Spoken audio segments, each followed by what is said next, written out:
Welcome back. In this section, we're going to start introducing some rules for differentiation. As you probably noticed with some of the examples, finding the derivative using the limit definition can take a lot of time. It can be pretty complicated as far as the algebra involved, and it would be lovely if we had some shortcuts. So in this section, we're going to look at some of these rules that will give us some shortcuts. And as we do this, I'll be proving the rules as we go. As a general thing for this course, anything that's proven in class, that's something that you should be able to prove as well. I would expect you to know the proofs that we did in class. So this is not just for my own amusement, this is also for your learning as well. Good thing to note though, for all these differentiation rules that we'll be looking at in this section, they all are going to spring from the limit definition. So if we've done our practice and if we worked on finding derivatives using limits, then we should be having not too much difficulty showing these derivative rules. Okay, so the first one is the constant rule, and for this one it's telling me that if I have a constant function, or in other words, if f of x is equal to some constant c, then my derivative with respect to x, or in other words, then my derivative, f prime, would be equal to 0. That's what my constant rule is telling me. If f of x is some constant c, then f prime of x would be 0. And I know how to find f prime of x. F prime is just the limit as delta x goes to 0 of f of x plus delta x minus f of x all over delta x. And nice thing, of course, is because this is a constant function, no matter what you have as the input, the output for this function is c. So we have the limit as delta x approaches 0 of f of x plus delta x, which is c, minus f of x, which is also c, all over delta x.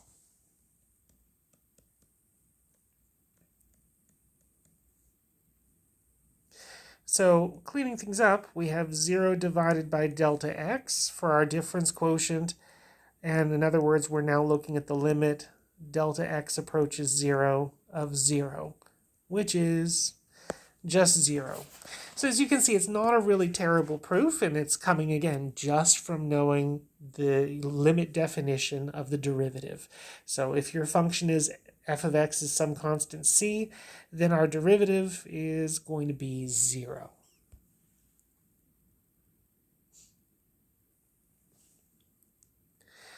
Okay, so here we've got sum and difference rules. So really it's going to be two things that I'm going to prove. So I guess I'll number them. I'll number 1 and number 2.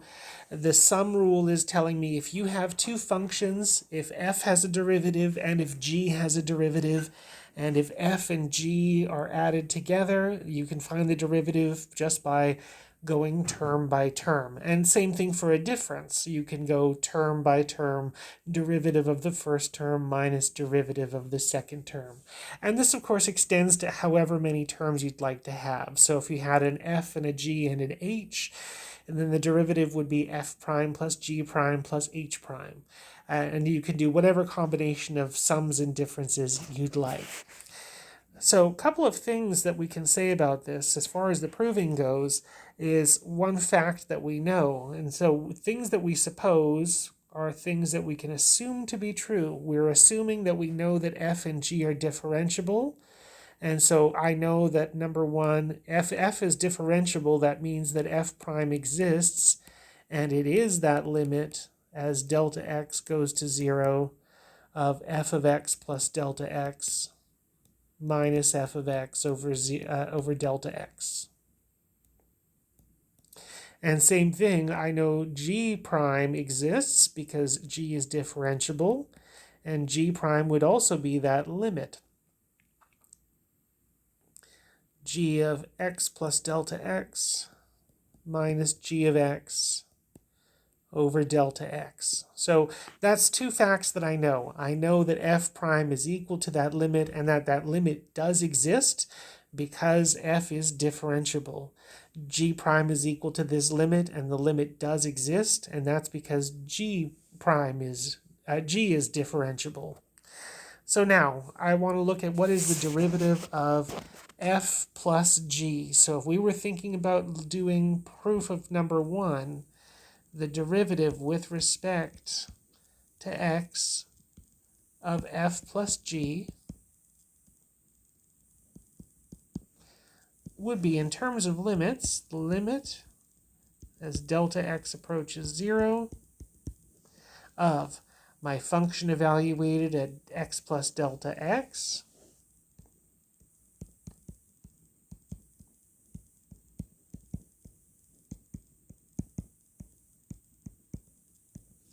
minus my function evaluated at x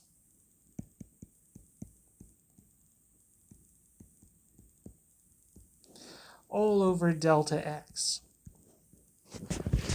At this point, we're almost finished, believe it or not. So here, all I've really done is I've set things up with my difference quotient formula. My difference quotient is the function that's given evaluated at x plus delta x minus the original function all over delta x. And here we're looking at the limit as delta x approaches 0.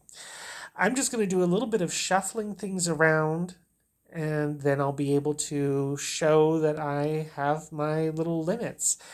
So here, by shuffling things around, I'm going to put the f's next to each other and the g's next to each other. So if I were to rewrite this, I'd say I've got an f of x plus delta x minus an f of x, and I've got a plus a g of x plus delta x minus a g of x,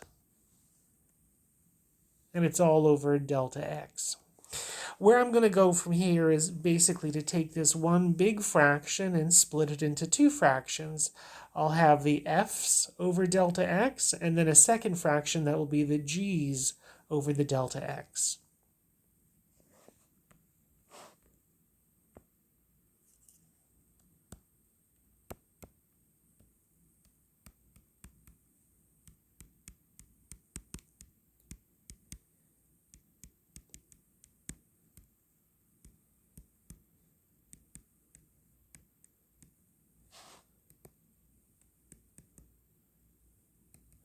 And if you're looking at this and thinking, where are we going next?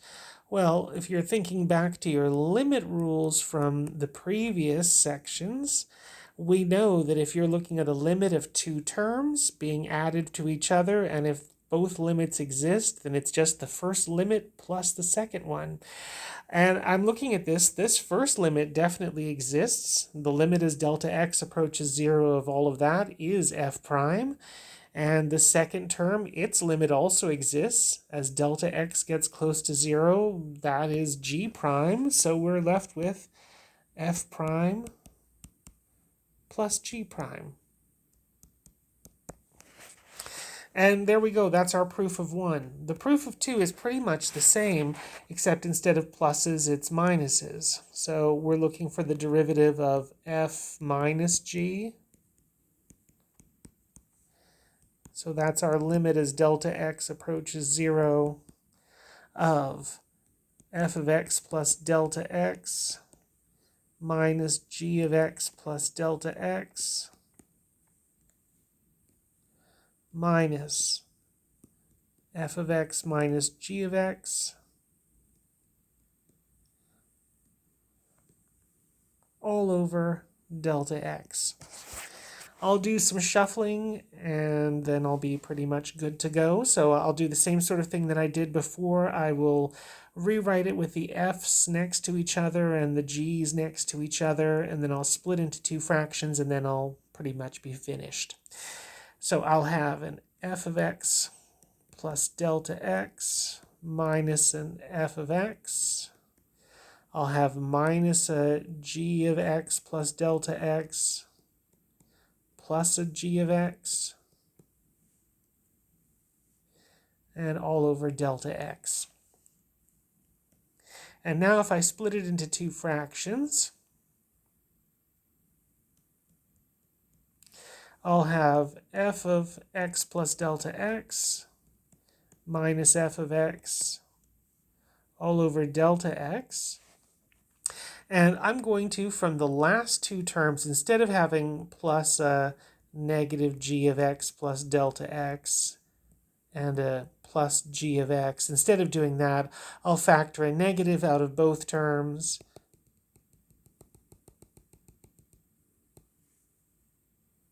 So instead of minus g of x plus delta x, it's positive g of x plus delta x.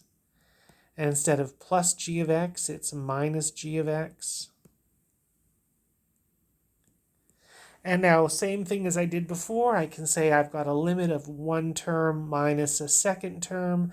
The first term, that limit exists, and that is f prime.